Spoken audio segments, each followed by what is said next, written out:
Hello everyone, welcome to the Astrix show. I am your very own host Shruti Sinha, and today with us we have Gourav Mohanty, who is a writer, stand-up comic and an author.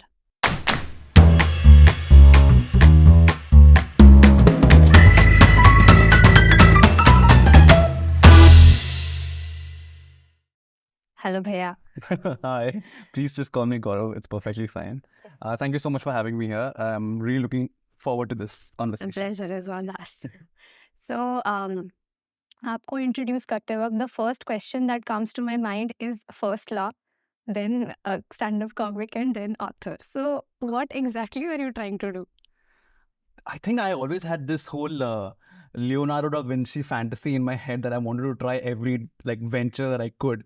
I remember when I was a kid, on my room door, I had, there were these stick-ons where you could paste. So I had to put a stick-on that Dr. Gourav Mohanty, ACP, Director, MBA, FICCA, CA, all the degrees that I knew at that point of time, I'd pasted them. And I think that was a latent desire to always sample different things because you don't know which coffee flavor is your favorite unless you have tried everything. Yeah. So I think that was always there at the back of my head. But in my final year, I was very fortunate that I got a job very early on, like on day zero. It's the first day of your fifth year. And how law school works is the last year is always scheduled for your internships, which luckily I didn't have to do anymore. I had a lot of time in my hand. And I'm a productivity maniac. I need to make sure that the hours and the seconds that pass by count. We can see that. Right. Thank you. So I think that's where the whole writing journey started. I thought, okay, the Indian genre is missing something which is the favorite genre that I like to, lose myself in. So I thought, why not try something? I never had a thought that this is going to turn into like a full-fledged book. I just wrote a chapter that metamorphosed over time and, became this Sons of Darkness. Yeah. So you ever had this thing ki I want to write a book and it has to be something like this or something about... I think I never thought of writing a book per se. I mean, I think all of us at some point of time think that our life is becoming too dramatic, like Jeet from Jab We Met. Yeah. ये काफी interesting हो गया. Book तो लगना चाहिए उसके ऊपर. Geet from Jab We Met. And कि it's too much excitement and this needs to be like part of some autobiography that will be very exciting for viewers to see. Is it some kind of autobiography? No, it's not. It's not. Metaphorically also. No, not at all. I mean, as a writer, I think there's a quote which goes in that when a kalakar is putting the best of himself or herself or themselves in a role, they split their personality and put different parts in different roles that they enact. I think the same goes for a writer. Since I have multiple characters that I'm writing, I kind of practice this whole multiple personality disorder, where I'm like a serial killer who has different versions and different faces.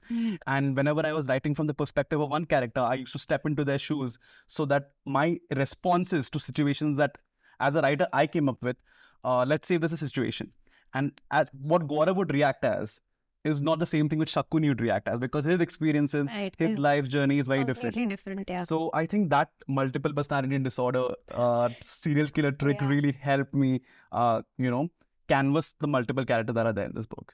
So, but to come back to your original questions, I mean, we are going to keep diverting when It's we absolutely fine. keep asking these questions. But I never believed or envisioned that I would finish this book because it took me 4 years to write this book. And because I was balancing this with my law firm job, which is 10 to 10. You wrote this while you were doing while I your was job. working, yes. So it was just a world that I used to escape to because as a lawyer, your life is very black and white. So this kind of added some color to it. So whenever I used to come back, it was like I was Thanos, clicking my thumb and reimagining an entire universe. So, but once I started reaching the final chapters, I could see, okay, wait, there is something here. It might just work. And when I submitted the book to publishers, they kind of gave that validation that, hey, this will sell. So I think that's when I realized, okay, maybe I could be an author. So were you an avid reader from the very childhood? Because you seem like a very, vibrant personality and your choreograph is also very versatile, Right. So were you an avid reader or any author that inspired you to write this? Okay, two questions. Was I an avid reader? Absolutely. I think my mother played a big part in inculcating that habit from the very beginning, that we used to have this tradition where she used to, I was in Balasore then, so she used to buy Amar Chitra Katha books, which were these comics on Indian mythology. We have something in common. Ah, cheers. So she used to bring them and she used to make sure that I will read only one per week so that I don't exhaust all of them in one day. And I remember when her afternoon naps were very important, and nobody could ever mess with my mother's afternoon nap. So when she used to be sleeping, I used to just quickly go to the drawing room, figure out where the locker is, where she has kept all these books, and just consume all the books in one day. So I think that's where the reading habit started. And I remember stealing into her library and picking up books which I was not supposed to pick up on. Like I picked up Sidney Sheldon's Tell Me Your Dreams, which was way beyond my age at that point of time to read, because I was probably in standard 2 or standard 3. The whole idea of murder and serial killing was something which I had no idea. But when I read those books, it was such a beautiful journey that the book took me through, that I knew that I'm going to be a reader for life. Now, as to which author inspired me to write, it has to be George R.R. Martin. He's like my de facto Acharya Drona, you know. I don't know if anyone remembers the story of Eklavya, the idea that Dronacharya refused to teach him. So Eklavya practiced archery by creating a mold of Dronacharya and just practicing thinking, what would Dronacharya tell him? You know, obviously I haven't met George R.R. Martin in real life. If I do, I'll pass out. Okay. But I think he was the North Star which guided me in writing the book that I wanted to read. Because A Song of Ice and Fire, which is popularly known as Game of Thrones, was the series which inspired me to write a similar kind of book in an Indian setting. So, what exactly is the plot of this book? Like, not, you don't have to give it all away, but a little bit, like what exactly? So Sons of Darkness is a dark reimagination of this ancient epic folktale from the Mahabharata. You know, so Mahabharata has been recited in a narrative style of historical chapters. You know, okay, this happened, this happened, this happened. What I wanted to do was I wanted to step into the shoes of characters who are traditionally perceived as evil. Because see, no one ever thinks that they're a hero or villain in their story, because everyone thinks they are right. You know, for some person you might be a terrorist, for another person you might be a freedom fighter, right? And I love that concept. I think ever since I started watching Gangs of Wasseypur, I really realized that is one of my favorite anti-hero culture, you know. And I think we all are anti-heroes in our own kind. Like there is goodness in us. And there are also places where we have done actions which we think are great, but for the world, the society, or your friends, or your family, for some people it's wrong. It might not be the greatest thing which you have done. So, and I wanted to approach it from that perspective, because so far what had happened was Indian books, especially dealing with mythology, were going along this whole Gandhian line of, you know, black versus white. And I wanted 50 Shades of Grey. So I took up these characters who I thought had very interesting facets to them, and, you know, kind of put them in a reimagined ancient Indian world. See, what has happened is, and I'm sorry, this is Bhuvneshwar Weather playing Misbehaving with my forehead. But what has happened is, because of colonialism, right, there has been this perception of ancient India in our myths as a place which is stuck in the age of wheel.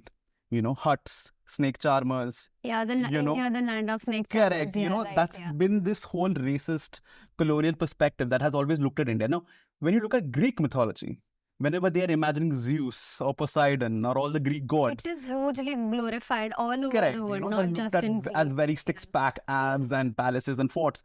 And I don't know, like, we have come up with amazing concepts that Firang authors around the world are using to make their own movies and franchise. For example, Matrix is this amazing movie. And the entire concept of Matrix has been picked up from the concept of Maya in Vedic philosophy. Okay, we don't even have to go that far. Let's talk about Interstellar. Okay, Christopher Nolan's movie, where Matthew McConaughey was stuck in this planet called Miller's Planet, where 1 hour spent there was equal to 10 years back on Earth. That is something which was amazing to the Firangs. And everyone, wow, what a beautiful concept. Gravity is working at such an amazing level.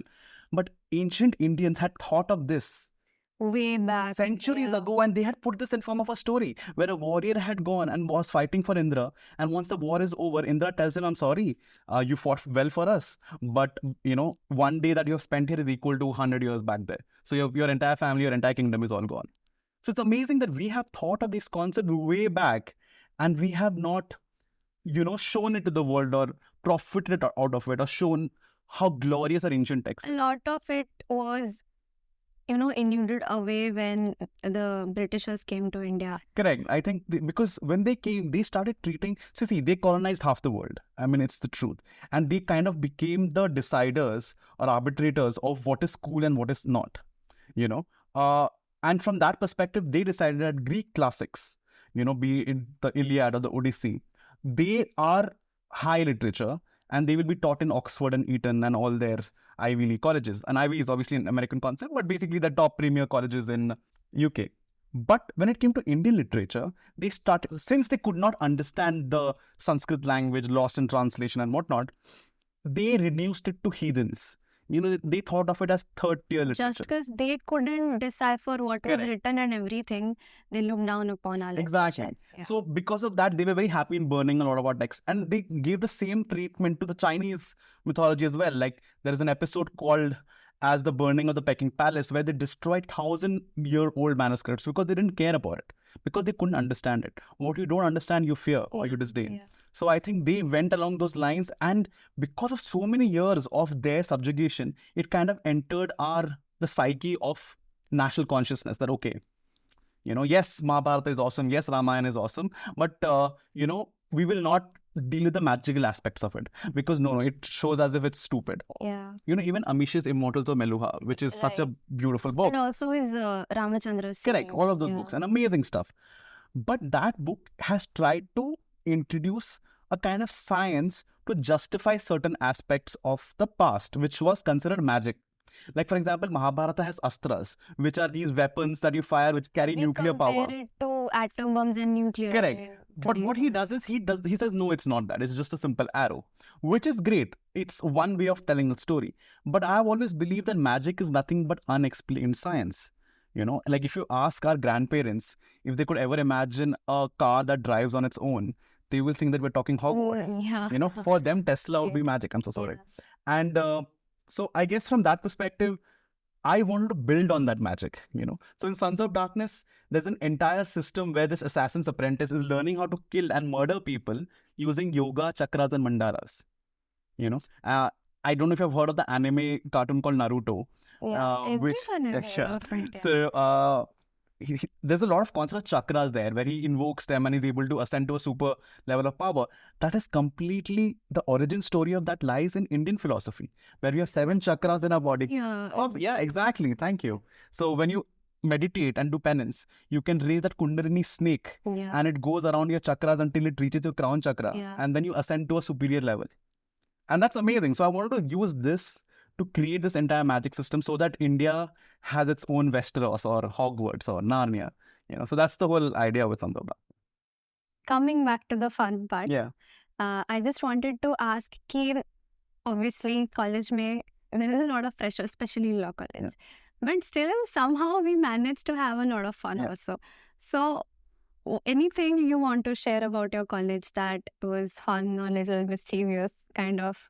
I mean, I spent half of my nights wasted completely in bars and whatnot. So I was a very regular. A writer is always a sort of, whimsy and melancholy. And... Yeah, somehow I did not fit that writer cliche. I was very, to put it in the best terms possible, I was someone from the Slytherin house in Hogwarts. Okay.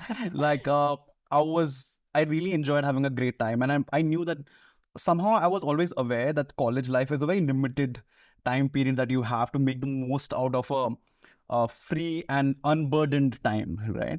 So, traveling to Goa, traveling outside, backpacking, trekking, going to parties, and just like having a great time with your friends. I think that was a very important thing for me, especially in the last 2 years of law school. I remember we used to maintain this something called Record of Attendance. It's a WhatsApp group which I have. I still have it actually. So it's a group which our friends made, just so that, see, what happens is when days are passing and if you're not recording it, they all get blurred in your memory. Yeah, somewhere I don't remember. Yeah. So what we did, we started noting down. Like if on a day we have gone somewhere out and had a great time, or there's been a great memory, we used to note it down. Now what happened, that had 2 effects. One, obviously, that it got preserved, like as if it's a journal or a diary of our group. But most importantly, the days we did not feel anything, it kind of gave us that feeling, hey, 1 second, we didn't meet. We are letting days pass by without actually doing something exactly.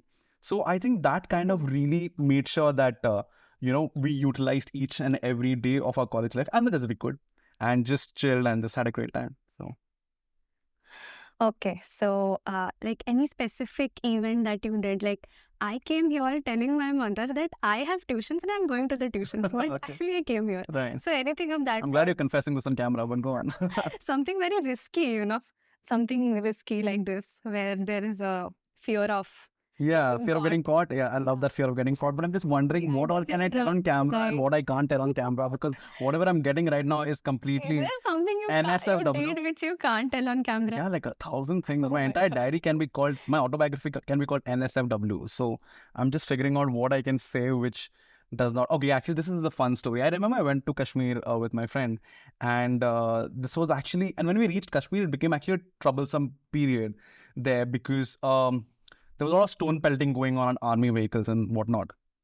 So when we came back, we went to a trekking point, and when we returned, they had blocked the traffic. They said that we have to wait for 12 hours, and then only we can go to our resort. And our trekking resort was literally 15 minutes away from there, and we tried to convince them. But I understand, obviously, they could not let them pass because there was a danger that vehicles would be pelted at. But obviously, hum to shane hain, theek hai. So my friend and I, the driver told us, the locals were allowed to go, not tourists. So the local driver told us कि आप ना नीचे से चले जाओ, cross the like river checkpoint and come up. Okay. And like idiot, okay, we thought this is a great idea. Okay, this will be like a memory to like live on. So The Adventures of Gourav Mohanty. correct, and it Yeah. started, and we decided to go, and not realizing that if someone spots us, we'll be shot down by the Indian army, and it's not going to be the most glorious death. If Pakistani army shoots us, at least we'll be brought down back to our home with honors and probably an Indian flag. Indian Army. हाँ, then तो फिर खत्म हो गया है ना. So I remember we went there, and the car finally crosses the checkpoint, and we're supposed to cross over there. Now we are waiting, and we can't see the car, and we're freaking out. I have the idea, let's capture this memory. So I turn around, I thought we'll take a picture. So I took a picture of my friend. And she said, Gaurav, what are you doing? I just one picture just to capture this memory. And I clicked the picture, the flash was on. Shit. Okay, and it flashed, and suddenly there was movement. I was like, fuck. And then we ran down again, and we crossed over, and the car was a little ahead. And we just got into it, and we just really thought that the army is going to come at any point of time and escort us and, I don't know, put us in camps or something. But we survived. Very life-threatening adventure. Yeah. So that's definitely something where the fear of getting caught was more like fear of getting out alive. So, yeah. So, I wanted to ask this very controversial question, which is in the media a lot nowadays. It's about the Shiv Shakti point that marks the point where the Chandrayaan 3's lander successfully landed on the lunar surface. Right. So, India being a secular country, naming it Shiv Shakti is very, people are creating a lot of controversy surrounding it. What are your thoughts on it? So, India's secularism, as the constitution makers envisaged it, is something that means respect of all religions, rather than, let me compare it with France's secularism concept, which means absence of any religion, right? So our idea has always been that each religion needs to be respected rather than be ignored, and as if we proceed as if they do not exist. So the idea that a point was named Shiv Shakti in isolation, to me, it does not look wrong, because it's not that it is a Hinduism related concept, because the whole idea of Shaivism and Shakti, which refers to the masculine energy in a person and the feminine energy in every person, is a yogic philosophy which predates even the rise of Hinduism. Right? Yeah. It is right from the Harappan civilization, these concepts have existed. But we can't look at things in isolation, because this is real life. And given the rise of right-wing fundamentalism, which has kind of plagued the country, I think this was an opportunity for the government to kind of dispel such criticism by naming it something which could probably, maybe if they call it Akbar point, for example, that would have really gone a long way in cleaning up India's image, which has been tarnished recently because of, the attacks on minorities and so on and so forth. But then again, when I look back, and let's look at the missile testing center, which is in Odisha, right? Yeah. Which is right off the coast of Chandipur, Yeah. which used to be called Wheeler Island, but now it is called Dr. APJ Abdul Kalam Island, which is a Muslim name, right? So if you look at nobody hates APJ Abdul Kalam. Correct, exactly. Nobody But hates it's still a Muslim name. Yeah. So in that sense, could we have taken a umbrage at the fact that, 1 second, why is this an Islamic name? So the fact that scientific names or points are named vis-a-vis religion, it itself is not an issue unless it's being done singularly just to glorify one religion, right? I think the fact that this is named Shiv Shakti is awesome, And if we again land in moon, I wish we name it something different. So that kind of shows. Something more neutral. Correct. I think recently, just probably yesterday or day before yesterday, the 4 racers who kind of broke records by being one of the first Indian teams to break into the whole men's relay race. And they each of those runners in that relay race were of different religion. And I think that shows the beauty of India, that each of them belong to a different religion and they all participated together. And because Relay race. correct. So because of each individual effort, we won. I think that's something which India is. That's what India secularism stands for. So naming it Shiv Shakti itself is not an issue. But if that becomes a singular thing that we name everything this way, which only panders to one religion, I think that's a dark thought which would unsettle me.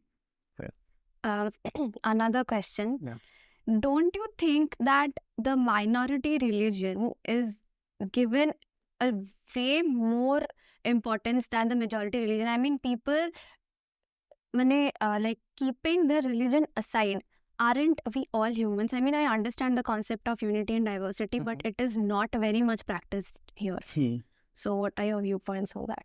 So there's actually a psychological concept called narcissism of minor differences. What does this mean? It means that when people look alike, behave alike, eat alike, they get very obsessed with every tiny difference that differentiates both of them. And they start obsessing over it to such an extent that it becomes a big point of contention. Now, let's say if there were Germans staying amongst us, or if there were people from Australia or Africa, right? The point of dissension would be very less because we are completely carved out in the way we look, in the way we eat, in the way we are.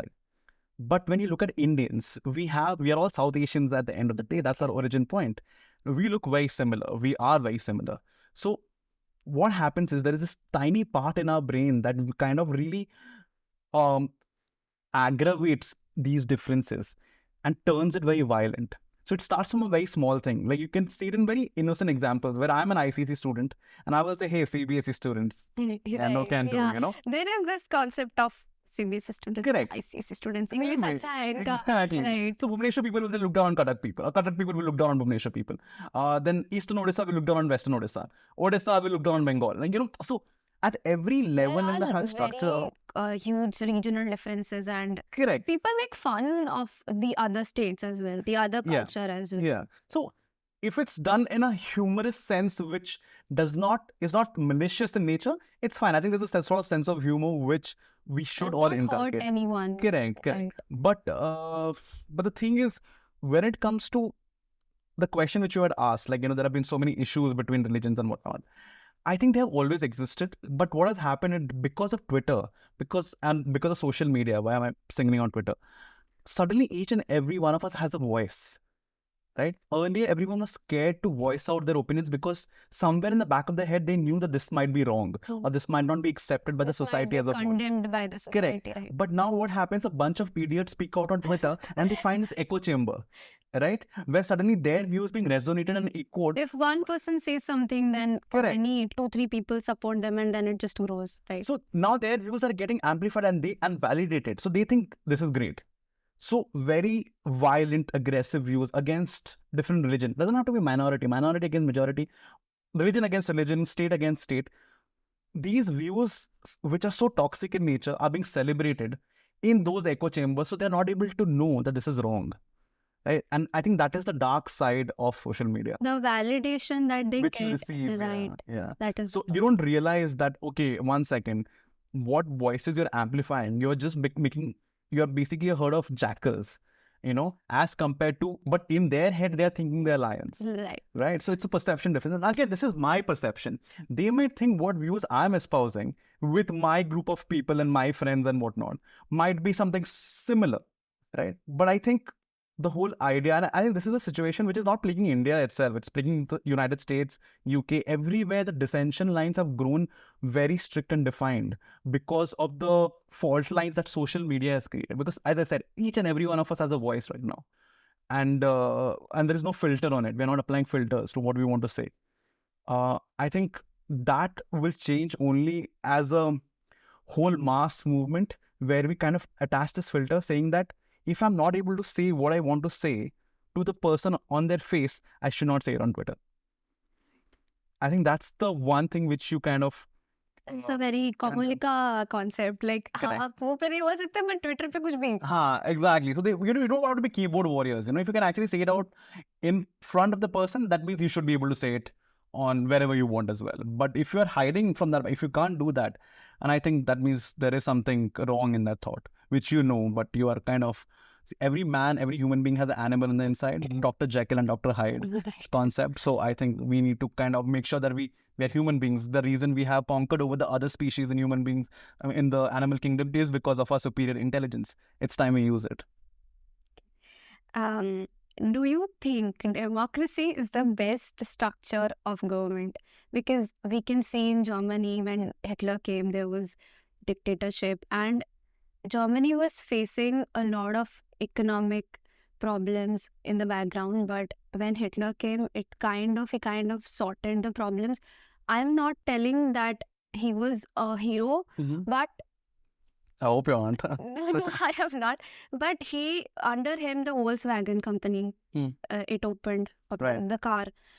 So I think him being a very violent personality is, keeping that aside, he was very much dedicated towards his country, what I feel. He just wanted to make Germany a established country in the world. See, I think personally what my opinion is that when I look at world leaders, most of them, I don't feel that they are driven as much by the patriotic zeal as they show outwardly. It is more about what they look at, what they can mobilize, what they can capture on. Now, if you look at Hitler's background, he captured on the humiliation which Germany received at the end of World War I, where there were a lot of restrictions imposed on Germany, which completely crippled their economy.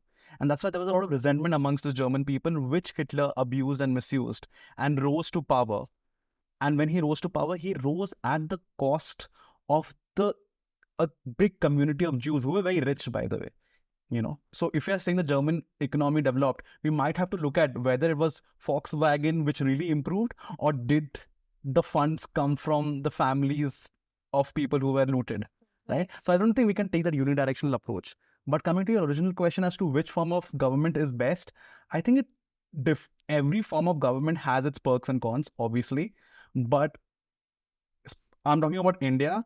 I think this form of pseudo-democracy that we do have is the least worst of all options, because we can see that if tyranny is allowed to come in, how but it it's can not be like India has not seen dictatorship. Indira Gandhi was a dictator, and Correct. she imposed emergency and everything. And in a lot of ways, she also did a fantastic job at different aspects. But Indira Gandhi is a live example of how absolute power corrupts absolutely, because using the absolute majority that she had in the parliament, she brought about amazing laws. She abolished princely tributes, which we were paying to all the kings and former rajas and former kings. Decided to merge. Correct, abolition of privy purses. So that was a great act. But then again, we see also the war with Bangladesh. Correct, she did an amazing job in making sure, which gave us a lot of strategic advantage vis-a-vis Pakistan and Bangladesh. But we also see that power which she used so well, she completely misused it when it came to press freedom, right? So when you look at that dark period in Indian history, and also the dark period towards which we are slowly inching, it kind of shows that absolute power at the center is not something which is great for our country. I know we have a flawed democracy, but every democracy is flawed. Correct. It has some merits and some demerits, right? Yeah. Democracy is flawed. Yeah. Yeah, so democracy is flawed. Yeah, that's it. Coming to your law background. Yeah. Okay. So there is this. There are a few cases I would like to discuss. One of them is some bizarre cases around the world. One of them is the McDonald's hot coffee lawsuit. Basically, a woman, she sued McDonald's because the coffee temperature which she was served was between 180 degree to 190 degree, and she got third degree burns when she spilled it on her lap, and around 6% of her body was covered with the scars. Right. And the general temperature is 140 to 130 to 140 they serve the coffee very hot, right, compared to what they should have served. Yes. So we will discuss what the verdict was, but what do you think, according to you, should the verdict have been? See, the If thing, you were the judge, if I were the judge, okay. Yes. See, US is a very different example from what Indian law is, because each state has a different law. Unlike India, which has one common law system, as in the same law will apply in Mumbai, the same law will apply in Bhubaneswar. They don't have a similar system. So obviously, depending on the law, the judge will have to take that into account. The second thing which we have to take into consideration is that when US is called to be the land of opportunity, the side meaning of that is it is also a land of lawsuits, because you can sue the person for anything and everything under the sun. Now, when it comes to this particular aspect, when the coffee was served way hotter than what is prescribed, yes, there is negligence involved, right? So if I were a judge, I would see the attending circumstances, like, was this something which the user would have known, acha, this is the temperature which I'm served and it fell, and did she suffer actually any injury, or is this a mischievous lawsuit? If she actually suffered third-degree burns or second-degree burns because of the hot coffee, then she should be compensated.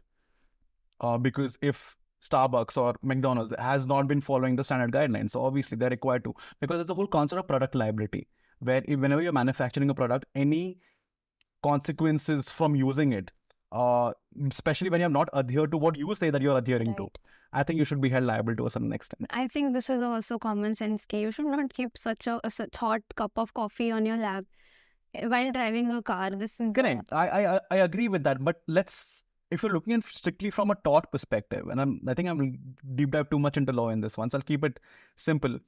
Yes, she kept it, but there's a reasonable assumption in her that even if it falls, it won't burn her, because no matter how hot it is, it will be the hottest under the prescribed temperature. But clearly this was, I think, 30 or 40 degrees more, which is a lot.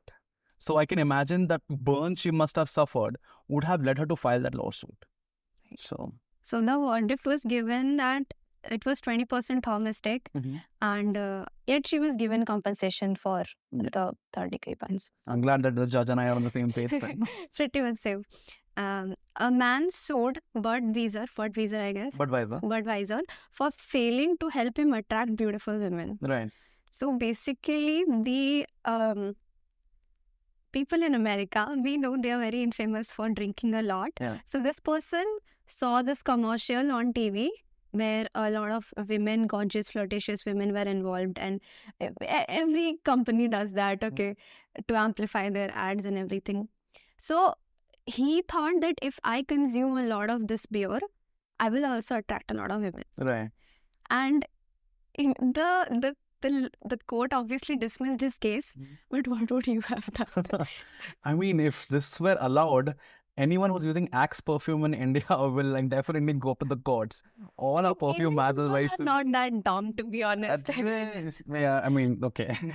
But if I were a judge, I'd obviously dismiss it, because, I mean, no reasonable person, strictly speaking from a legal perspective, can be expected that this is a genuine ad.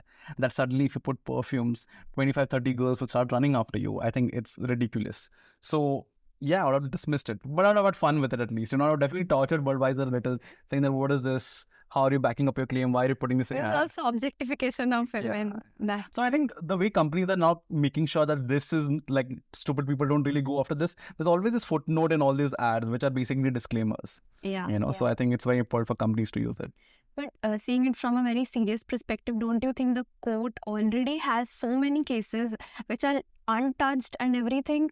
Even India has this issue of black justice, that justice is given, but justice delayed is justice denied, right? So isn't this burdening the court with much more stupider cases, which is just not... See, one man's stupid is another man's injustice, because we don't know, we can't be the arbiter of what is wrong and what is right. Now, when you're comparing these kind of matters, this you won't find in India, because obviously the courts are so burdened, it takes 10 years for a case to solve. US does not have the same problem. There the disputes get sorted out very fast, and the appellate mechanism is very stringent, as in you can't go High Court, Supreme Court very easily, the way you can do it in India. Right? So matters get sorted out at a very ground level. So from the burden perspective, US doesn't really have that much of a problem when it comes to this. So that's why they have a lot of stupid lawsuits. But the court cannot exercise the discretion at the very outset that I think this is stupid, it should not even come. It will dismiss it at the very first time when it hears it, but it has to give that opportunity, because it is true that justice delayed is justice denied. There's another proverb which says justice should not only be done but should appear to be done. So Okay, another last case is of Leonard versus Pepsico, where in I like how this is turning into like a mini crash course on law. Where in 1999, Pepsi ran an advertisement in USA showing a teenager having like 70 lakh Pepsi points, and 70 lakh Pepsi points will give you a fighter jet kind of thing. Right. So one person got 70 lakh points and everything, but fighter jet was denied to him. Right. Okay, so he went to the court and said that this is the breach of contract. Right. I mean, can you blame the boy for daring to dream? Right. So actually, no, this at least this is the case of something I know about because this came on Netflix as well. And very interestingly, Pepsi had offered him $70,000 to, walk away. But the adults around him told him to go on with the suit. And ultimately, the judge ruled that this is absolutely ridiculous. The guy who was there in the lawsuit, in the ad, can't even be expected to drive a car, let alone a fighter jet. So no reasonable person could have anticipated that this was a serious offer. Right. So it's true that this happened, but kudos to that boy. Clearly, he got a lot out of it. There's a Netflix show. 21 years old. So I mean, at 21, we are all concerned about law school and what are the next assignment. And this guy is clearly dreaming big. So cheers to his ambition. So coming to the last segment, this is a fun segment where I will tell you a question. I'll ask you a question. Okay. So where you have to answer anything spontaneously that comes to your mind. Right? Like a coffee with Karan rapid fire then. Okay. I'm going to assume a very aggressive. And there is no winning or losing. You've already won. Oh, thank you. That is so sweet. Now there's a lot of performance pressure to be witty. Okay. So what do you want for your birthday? A teleporter. What's the worst combination with thumbs up? Mango juice. Anyone's poop smell good ever to you? I have never smelled one. Why do you think Siddhant is the stupidest person in this room? He talks while I'm answering. Do you think Gargi is stupider than Siddhant? No. Sons of Darkness in Hindi. Wow. Andhere ke bache. Oh yeah, that sounded awesome. Who do you find the hottest in this room? Satyavrata. What's your girlfriend doing right now? I hope finding a way to me because I have none. Okay. Do you like this podcast? Yeah, it's lovely. How many exes your ex had? How many times you farted today? 0. Okay. Okay. Okay, there's many questions. Oh, okay. Wow. I hope that went well. You did really well. Yeah? Yeah. Thank you. Did really Sorry, Siddhant. I had to answer impromptu, so why? I had no idea to ask questions about people. He is getting roasted everywhere, Okay. especially on WhatsApp by me. So Apologies. Satyavrata, I called you the hottest person in the room, by the way. This was no impromptu answer that came straight off my head. Thank God I was. So thank you for doing this podcast with us. It was a pleasure meeting you. Absolutely. It was a pleasure having these questions. So thank you for asking them. So like, share and subscribe to the channel. See you next time.